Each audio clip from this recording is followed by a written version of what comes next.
Well, Monster Hunter has undergone quite the radical transformation in recent years. What was once a pretty niche franchise anywhere outside of Japan has become a Western juggernaut that ranks among Capcom's best-selling games. But where did this all come from? And more importantly, do the older games still hold up?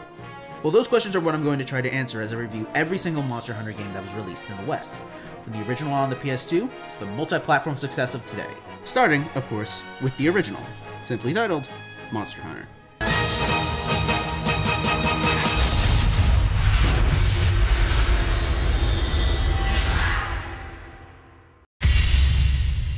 The story of Monster Hunter is that,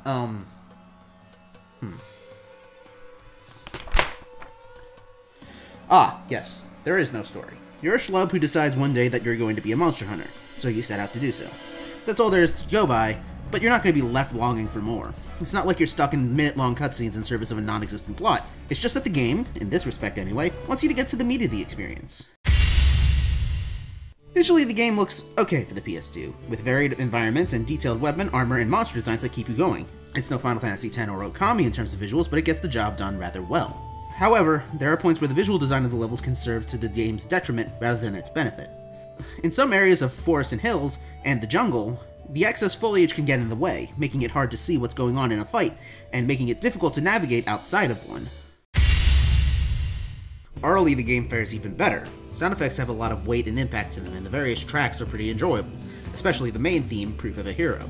Am I going to be listening to the soundtrack outside of playing the game? No, but that's more because these songs have been iterated on better elsewhere. Alright, strap in because we got a lot to cover. For starters, let's talk about the controls. Moving feels pretty good, but it's when you try moving the camera that things get a little weird. You see, there are only two ways to move the camera, by pressing L1 to snap the camera behind your character, or by using the D-pad to move it manually. Yep, the D-pad. What's the right stick used for, you might ask? Attacking. It is as weird as it sounds. And even after dozens of hours spent playing this game for footage, I never got used to it. This control scheme has become something of a meme in the Monster Hunter community for the way it makes you contort your hand in order to move your character and the camera at the same time. It is known only as the claw. The claw! By using your thumb to move the left stick and your index finger to move the D-pad, you can manage to move the camera and your character simultaneously. You see this? This is what carpal tunnel looks like. I may never recover. Not only that, but the camera loves to get caught on the environment, which does lovely things to your blood pressure when you're pinned against the wall by a giant monster. Aside from that, you've got 7 weapons to work with, each with their own moveset. And here's where I have to give the game some credit in terms of its combat. While the control scheme is clunky as hell, the various weapons do feel incredibly unique from each other, and are satisfying in their own right. That is, except for the bowguns. Not to shit on the people who like these weapons, but we're talking about a game that makes you use the D-pad to control the camera. Precise aiming with a gun just isn't going to happen, and this is an instance where the weird controls actually do get in the way of the game for me. It just doesn't help that not only do you need to worry about this completely alien control scheme, but you also have to manage a limited ammo supply and a completely different set of armor from melee weapons. It's just, no, not good, not a fan. Once you're all suited up, you head over to the Village Elder for your quests, which there are 3 different types. The first, and most prevalent, is the Gathering quest. These range from simple bring me X of number of Y item to the agonizing deliver X number of wyvern eggs, which, from experience, can fuck right off. Seriously, these quests are among the worst in the series. You can't defend yourself while holding an egg, nor can you let yourself run out of stamina or take any kind of damage. If you do, then you drop the egg and break it, and that means you have to go through the entire process of getting the egg in the first place all over again. It's also during these missions that the designers thought it would be a brilliant idea to not only have the angry father of these eggs chase after you, but also load the level with as many Velociprey as physically possible.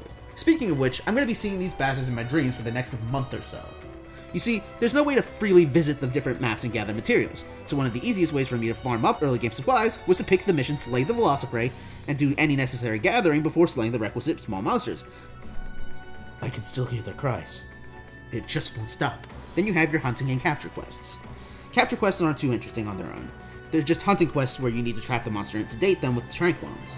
Hunting quests vary from the more MMO-esque kill X number of Y monster missions, which predominantly focus on the smaller fodder monsters, and the main event.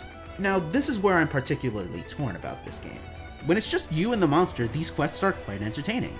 The monsters are generally pretty engaging, save for the Plexi Elf and Cephadrome, and their attacks are generally telegraphed well enough for you to fight around their patterns. Breaking parts is satisfying as hell, and wearing a beast down over the course of 20 minutes can be incredibly cathartic. However, and this is a big however, you are rarely, if ever, fighting these monsters one-on-one. More often than not, you're going to be bombarded by the small monsters as you're trying to deal with the big ones. While you're trying to focus on the giant dragon running you down, these little bastards are sending you flying, interrupting your attacks, stealing your shit, paralyzing, and even poisoning you. It's not an unfair assertion to claim that these are the true bosses of this game, more so than the iconic beasts that the game sells you on. There's also one last part of the gameplay that I have to address, as this will either make or break the series for you. Monster Hunter is a grindy game.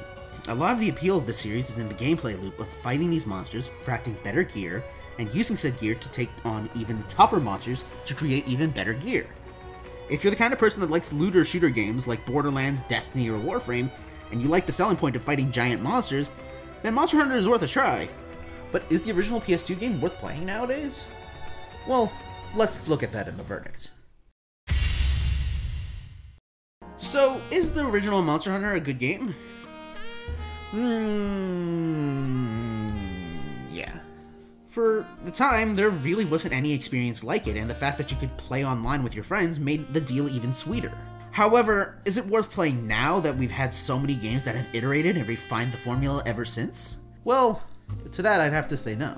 If you're curious about going back to the roots of the series, then there's nothing stopping you, go for it. But if you're looking for an entry point into the series, there are better places to start. Far better. Now, with everything taken care of, I'll see you guys next time on the PSP for Monster Hunter Freedom Unites. Until then, happy hunting.